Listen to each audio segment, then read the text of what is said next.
Hello, and welcome to Conversations with Cully and Conlon. I'm your host, the best podcast host in the universe, Steve Cully. I'd like to thank our sponsors at Procyon Partners, one of the top 50 fastest growing companies in the nation. They specialize in employee benefits, wealth management, and retirement planning. President Sean Rabinowitz, proud supporter of our podcast network, and we love him very much. Green Street Trust International, owned and operated by Rennell Jump. They will save you money on your taxes or get you a big fat return. They specialize on tax plans for businesses large or small. To schedule your free strategic tax planning session today, go to www.greenstreettrust.com. Pete Finch and the Finch Law Firm, located in Bridgeport, Connecticut. If you've suffered any type of personal injury, a slip and fall, a car accident, your mother-in-law decided to run you over with her car, your wife got angry one night and decided to stab you, the Finch firm is for you. Pete has won legal wars all over the state of Connecticut, and he will go to battle to make sure you get every dollar you deserve in compensation. Just have to remember, in a pinch, call Finch or go to his website, thefinchfirm.com. Dynamic Human Performance is owned and operated by UConn legendary running back Andre Dixon. He trains boys and girls of all ages, of all sports. He has a boot camp program 7 days a week, 6 a.m. You want to get in shape, you go to Andre. An athletic development program. He takes boys and girls in the sport of their choice, trains them from the ground up so they reach their potential and be the best they can possibly be. Andre has sent boys and girls to college on scholarship for all different types of sports.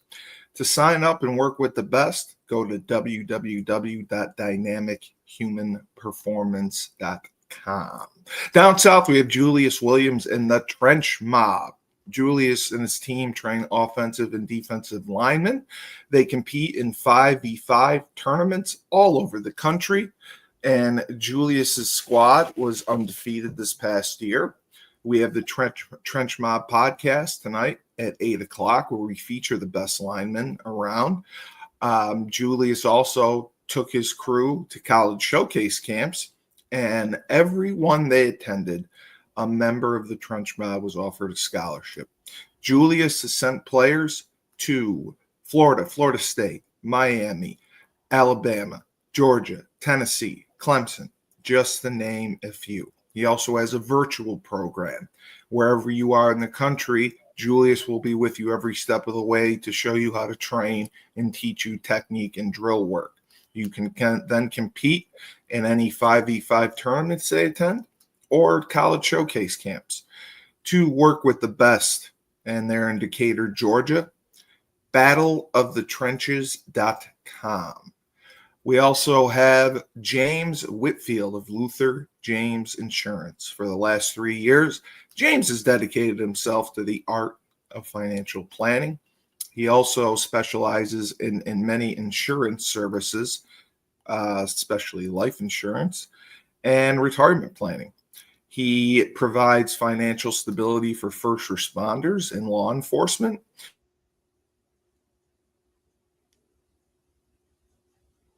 For how long? Because fear of the unknown is real. You can go to his website. It's lutherjamesinsurance.com. And finally, we just have Kevin Freeman and his K Freeball Academy is coming to Springfield. September 20th to October 18th. It's a 4-week camp from 9:30 a.m. to 9 a.m. to 10:30 a.m. 4 Saturdays. You're going to get the best coaching, and they do 45 minutes of elite skills training drills. So you're not just going to scrimmage the whole time. You're going to learn, and then you will scrimmage.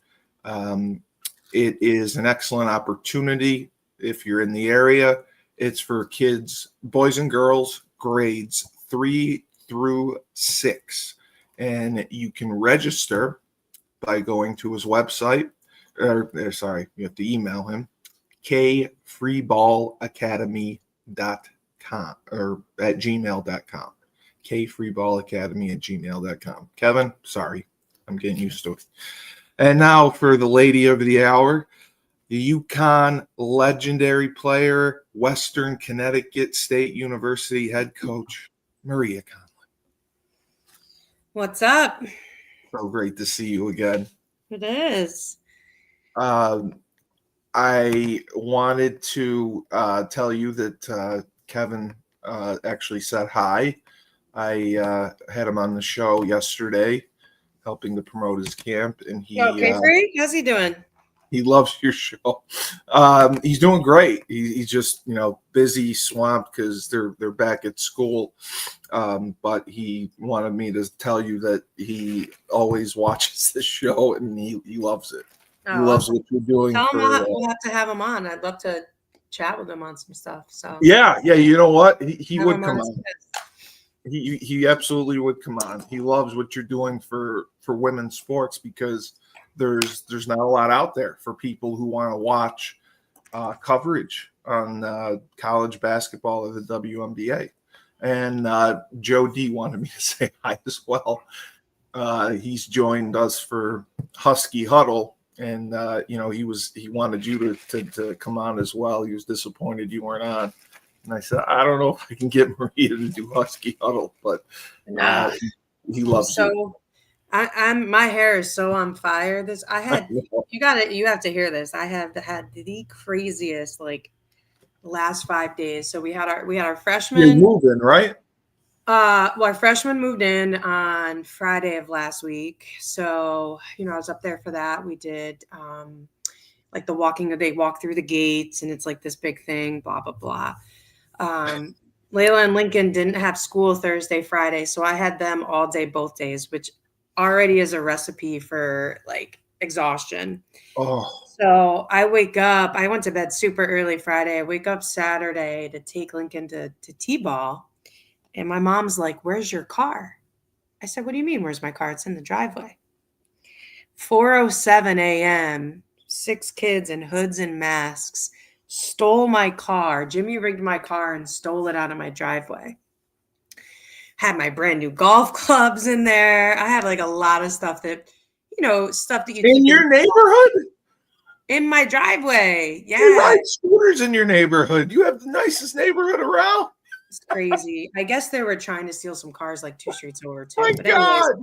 So they didn't find my car until Sunday and you have night. It all on camera too. We have it all in the ring. They find my car up in Colchester, Connecticut, which is up past the casino, which is an hour and 45 minutes from me. With the car still on in a rest stop, a state trooper found it. They stole the plates. So now I got to get it towed. I got to get it rekeyed. Oh my God. I had a checking book in there. I got to redo my checking account. It has been such a nightmare. God. And then the rest of our kids moved back in on Sunday, Monday. Yesterday, we have a new president at the school, so we had meetings for that. Layla had her orientation on Monday. So it's been kind of wild. It's been a wild couple of days, but that's right. Just rolling with the punches, right? Just gotta roll with it. I love it how you're so chill. Because you rarely ever get mad, so I can't picture you watching the video of your car being stolen. Well, it's more like you're just stunned. I'd be shocked too. No way. Come on. Honestly, you know what I was most mad about? I had a tea time Saturday morning and they stole my clubs. So because my clubs were in my trunk. Right. And so I was like, whatever. I'll just go buy a cheap new set. So I get to the third hole on the golf course and the cop calls me and he's like, "Do you have purple and white Top Flight clubs?" I said, "Yeah, they're brand new."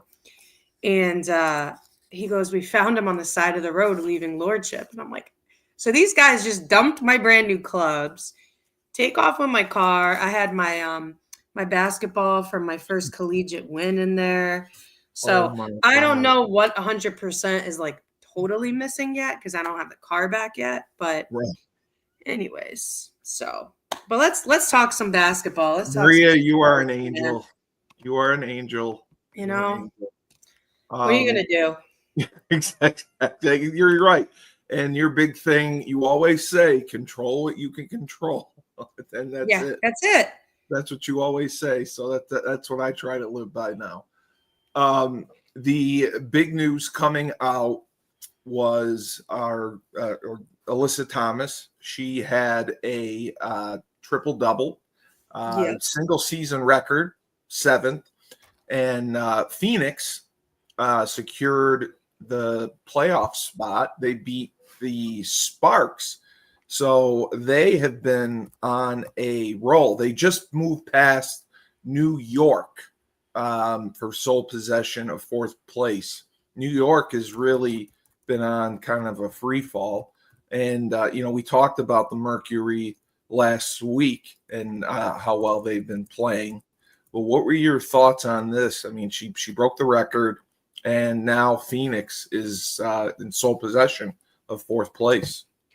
Yeah, I mean, I'm not surprised. Like I had said, getting Wnba Bonner, and some of the, getting Sabali and some of these other people that they got. I mean, they made so many great changes to their roster.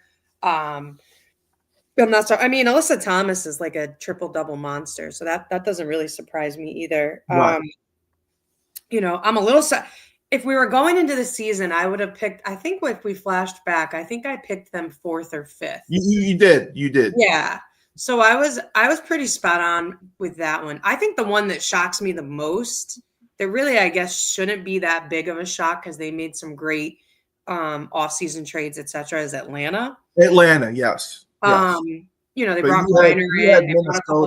They got a brand new coach. Like sometimes some of that stuff can go either way. So I was pleasantly surprised with how well they did this year. I think for me, that's like the biggest shock when I look at everything. If you look at the new power rankings, they have Las Vegas at 2, which I had told you. Exactly. I didn't think. I mean, I figured that they would finish in the top 4 and that they'd be strong so long as they were healthy. So. I mean, they look really tough right now. So yeah, it's going to be a battle. It's really a battle for like where those middle teams are going to fall completely. Yep. And then who's going to get those last 2 spots, because it's Indiana has tanked. In the last 3 weeks, obviously with no return of Caitlin Clark yet. They could very easily not make the playoffs. That wouldn't surprise me at all. Again, I think that they're a top 4 team if they have her all year. This final push will be interesting. The Sparks are playing really well. Let's talk about our girl Paige Beckers though for a second. Yes, absolutely. She was just named in the top 25 under 25. She's ranked number 2. And just having an incredible year. And like you talked about, I mean, she had that 40-point game plus. She's averaging 19 points and 5 assists per game. And like you said, her just being out there, she can do it all. And she doesn't have a lot of help. That's the thing. She has nothing around her, like you said. It actually is very reminiscent for me of like back when Diana was a rookie and she went into a Phoenix Mercury franchise that, was rebuilding and they had some nice pieces, but they were young, and she really shined. And, I think that for Dallas, they got to find a way. I mean, hopefully they get a couple of really nice draft picks. You got another strong draft this year coming out. Right. But I think in addition to that, they got to make some serious offseason trades to try to boost the roster. I saw an article the other day that showed like there's like 5 of the top 15 players statistically in the WNBA this year. All were with Dallas, and Dallas at some point in the last 3 years traded, right? Like Satu Sabali was with them. Clark, Alicia Clark, the other girl from Golden State, they were all on Dallas. So it's kind of funny to think like, now, if they still had all those people, would they have tanked as much? I don't know. And gotten Paige, who knows? But even if they had 1 or 2 of those pieces, it would have been really different. So I'm excited to see what they build. I mean, They definitely got a franchise player in her for a long time. So it's exciting to see. And I mean, somebody asked this last week. I forgot to mention it because of the Diana documentary as well. How difficult is it to go from being at a UConn where you win consistently for 4 years, 5 years, and you go to the WNBA and you're picked number one because you're going to go to a roster or team that has been struggling, and now you lose more games in 1 year than you lost in your whole college career. And you kind of experienced that your first year coaching at Western, having to deal with that. How mentally challenging is that to go through? I think I don't know if it would be tougher as a player or tougher as a coach. It's debatable, right? As a coach, you're kind of responsible for all things. When you're a player, you at least try to contribute in the way that you can. No matter what, this has got to be a total grind for her because she's used to winning at every level. Yeah. And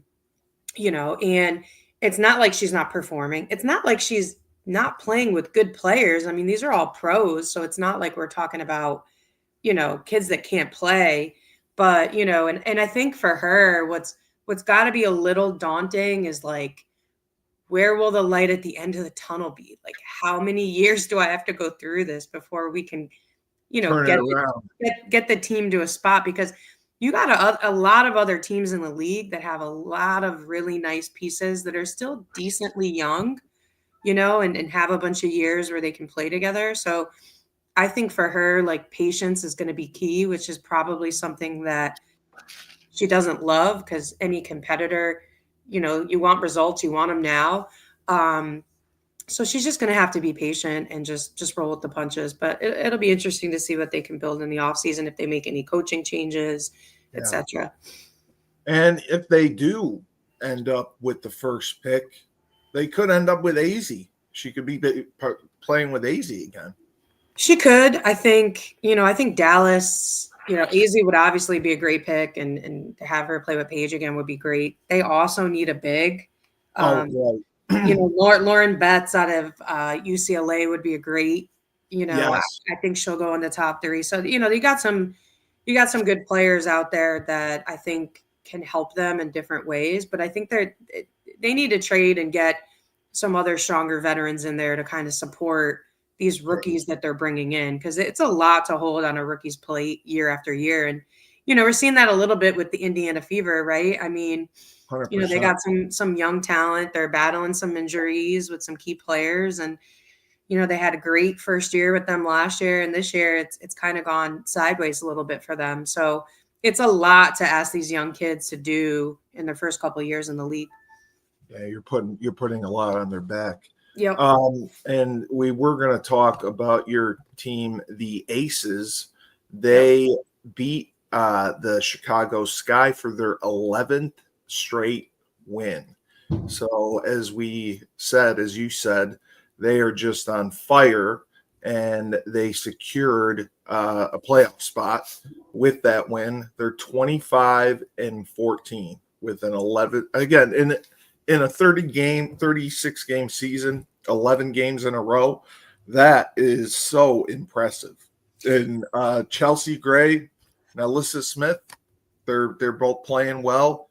And, I'm just shocked at Chicago. I didn't expect them to be so poor this year. Oh, I called that from the beginning. I know you did. Come on. Yeah, I'm not like Chicago doesn't have good enough guards. Right. They put all their stock in Angel Reese and Camila Cardosa, and it's just not panning out. They're around the basket scorers, Right. And every other team is making 8 to 10 threes a game, and you're not. It's just tough to keep up with that pace. And they've struggled scoring. So, no surprise to me that they're at the bottom. No surprise to me that Connecticut, is at the bottom. And then again, like that 7 through 10, really like the 8 through 10 is really what's up in the air right now, Correct. So it'll be interesting to see how it plays out. Indiana's in sixth place right now, but they're only one game ahead of I think it's the Valkyrie, right? They're one game ahead of the Valkyrie, and I think they're actually they have the same amount of wins as Seattle, but I think tied. Yeah, they're tied. Seattle's played one more game than them, I think. So that can go either way. They had a big win yesterday, I believe, against Seattle, so that helped them. So again, if they can hang on and make the playoffs and then get Caitlin back, that'd be great. But it's going to be a lot to add her to the mix after being out this long as well. I mean, people had asked or commented, are you surprised with Indiana's performance? People think they're doing very well without Caitlin Clark, considering that she's missed so much time that they're still in the mix. They only have 4 wins since All-Star break? Yeah, they've been really down since then. Yeah, I mean, since July. Yeah, you're right. They really haven't played well over the last couple of weeks. Like I said, they got a good win. I believe it was last night. My days are all mixed up right now. I don't even know what day it is. They beat Seattle last night. They got LA, Golden State, Phoenix, Chicago, Washington, and Minnesota at the end of the year. Yeah, so they got to tell a couple of these teams that are on the bubble. When I look at who they have to finish with, it's a bear of an ending. Washington has a really tough schedule down the stretch. LA does, Indiana does. When you're playing Seattle, Las Vegas, New York, it's just Phoenix, it's going to be a bear. And I don't see a lot of these teams, even though their playoff spots are a little locked up, I don't see a lot of them resting their key players. I don't think that that's going to happen. So it's not it's not like in the NBA where it's our seed's locked in. Let's just we're going to rest people for whole games. But, maybe we'll see some of that and they'll get lucky. But, the next 2 weeks will really decide a lot of teams' fates. So it should be an interesting run to the end here. Absolutely. Absolutely. And Minnesota still remains hot. They're 8-2 in their last 10 games. Atlanta 8-2 in their last 10 games. If obviously the playoffs were to start today, Minnesota is a clear-cut number one. Yep. You see them running through the playoffs and just winning it all because they seem on a different level than everyone else. I picked Minnesota from the beginning of the season to win the whole thing. I thought they had the right pieces. I think Fish she's just really, really good. And I think they have the supporting crew to do it. Is it going to be a cakewalk? The answer to that is probably no. I mean, as of right now, if everything remains the same, then that puts them either playing Phoenix or New York in the second round matchup. So that's a tough second round matchup. That's not an easy cakewalk. So again, I think it'll depend on matchups and how the seeding breaks down. Cause I think right now it's Phoenix at 4, New York at 5. So depending on that's going to be a crazy first round series, I think. I think that'll be a really fun one to watch, but that's going to be a really tough second round matchup. But they definitely have, the chemistry. They definitely have the players in order to win the whole thing. I don't think it'll be a cakewalk, but I still am picking them to win it all. The other question was, who do you believe is the MVP, if you were to call it right now? Natisha Collier, no question. It's her year. No question. Yeah. He's just played great, and some other players have had great years, but no one's had a year like Fish, and with their record and what they've been able to do, I just don't see how you could give it to anybody else. And then obviously Rookie of the Year, Paige. Yeah, it's funny because I think Sonia Citron has made a really good I think campaign for it. She's had a phenomenal rookie season. But I just, with Paige's numbers, it's not even just her numbers, right? So even when you look at her 42-point game, it's And here's the scary part is that Sonia Citron is very efficient as well. You have two really, really efficient rookies, but Paige is like on another level from an efficiency standpoint in terms of shooting percentage, in terms of assist to turnover ratio, in terms of, getting the best defender on her every game, getting double team, triple teams, and still being able to be as efficient as she is, even though her team is in last place. I still think that she's the clear-cut rookie of the year. Right. I think the only other potential argument out there from my standpoint would be Sonia Citron, but I just don't think that she's on the same level as Paige. Yeah, Paige has had to carry that team. And, they, like you said, that's a lot to put on a rookie's back. The other question that came in, Sophia Cunningham had the big knee injury. And it's just something Indiana just has to deal with all year. What did you think of that? And that probably will put her out until next year at least, right? Yeah, I mean, it's unfortunate, anytime you see an injury, but, Sophie gives them her toughness level and the energy that she brings out there is stuff that doesn't necessarily show up in the box scores, but plays a huge role in wins and losses. So, without her and without Caitlin, it's going to be, it's going to be tough and just put a lot of pressure on some of the other guards. I mean, Kelsey Mitchell's having a great year. But again, you need like that 1-2 punch on the perimeter. And Sophie was kind of helping fill that void a little bit with Caitlin out. And again, like I said, it's just the toughness level that's really hard to replace. Right. And ESPN did the top 25 under 25. Caitlin was first, obviously. Paige was second. And then someone that you have talked about and really liked was third is Leah Boston. Yep. And, I mean, I think she flies under the radar a ton, right? Mm-hmm. Because, guards in a lot of different ways. I think Asia Wilson is like the first like big that we've seen in a long time that has kind of gotten some of the publicity. Fish is kind of like a tweener. She steps out, she plays in, so that's a little different. But I think, Leah Boston has really done a lot of the grunt work. She's avoided major injuries, so she's played a lot of minutes and kind of carried the team on her back. And, we forget that she was player of the year in the NCAA a couple of years ago. She was a first-round draft pick. So, I'm happy to see her get her flowers a little bit there. So I think that's well-deserved. And then, Chicago had two players. Obviously, they had Angel Reese at 5 and Camila Cardozo at 7. So they have some good young pieces too. But like you said, without the guard play, they're very limited. Yep. With what they can do. Yeah. I was just looking if there were any surprises on here. And I mean, it's important to have these good young players. And, we talked about that with Washington, but you need that veteran support and that guidance. That really has an impact on the success of the team, along with the coach. And that's kind of what Connecticut's been going through with so many changes and probably moving, right?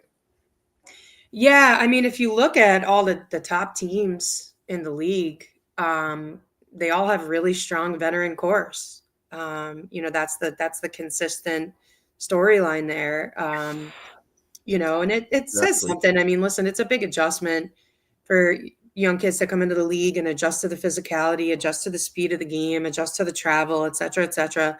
So I think it is, it's like when I talk about Dallas, it's a perfect example of like, if you don't have a really strong veteran core leading some of these rookies, it's tough. And you'll consistently see that even if like some of these teams got off to slower starts, like if you look at the Aces, right. It's like I've been saying, it's like these girls know how to, they've been around the block. Like they know how to turn it up. They know when to turn it up. They know when to lock in. And, that's what we're seeing here down the stretch. So the last question, do you think that the CBA agreement will be agreed upon before next season, or do you see a strike or a lockout coming? Because, as you said, and everyone has said, the WNBA is hotter than ever, and any work stoppage would be horrible for the league's popularity.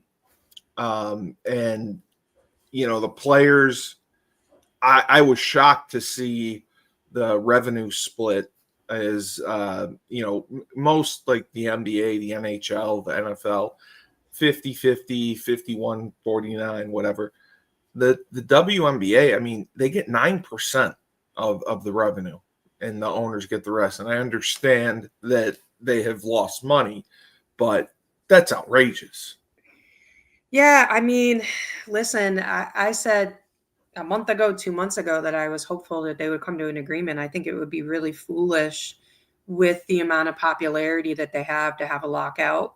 But it doesn't look like we're close to it yet. So who knows? I mean, I guess over the next couple of weeks we'll see. But I'm hopeful that they'll figure it out, and that we can continue on, and and keep the wave going that the WNBA has right now. But it's really up in the air. I mean, yes, they need their fair share. Hopefully they can come to an agreement of some number in between, or some concessions on both sides to get there, but it's really unclear.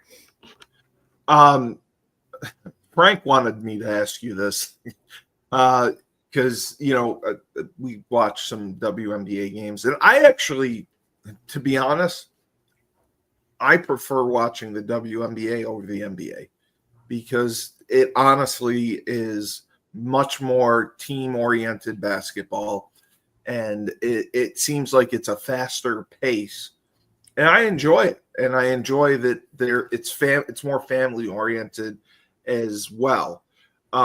Frank had wondered if the league would have been better off without, I know the NBA supports it, but would it be possible to have more independent owners that aren't NBA owners that own the teams and still have that NBA support? He was asking if you would see any owners come in and buy some of these franchises and take them away from some of the NBA owners. I mean, I think we could, Yeah. Will that help it? Will that hurt it? It really depends on the owner. I think if you got someone who's really invested in the sport and invested in growing the game, it can make sense. But, I think in the beginning they needed that NBA support, so they kind of had to do it that way.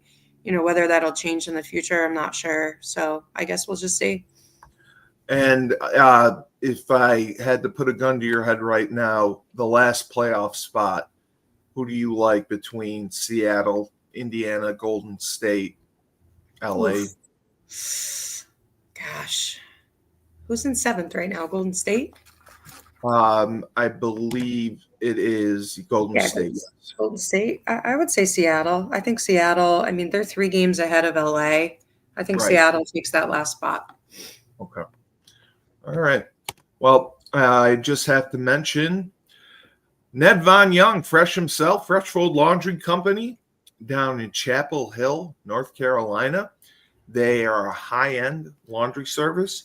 They have a 20-mile radius. You book online, you put your clothes out, they pick them up, wash, dry, fold them, lightning speed records, and you get them when they're done, all nicely packaged. They have a online subscription service, weekly or bi-weekly. And for all you college students coming back at North Carolina A&T, you can sign up. There's so many deals for college students. Wash your damn clothes. So go check out his website at freshfold-laundry.com. For Maria Conlon, UConn legend, Western Connecticut State University head coach, and a victim of car theft, we wish you the best in getting your car back. Thank you. Remember, when life gives you lemons, don't make lemonade. Take 2 oranges, throw them right back in life. Oh, thank you. I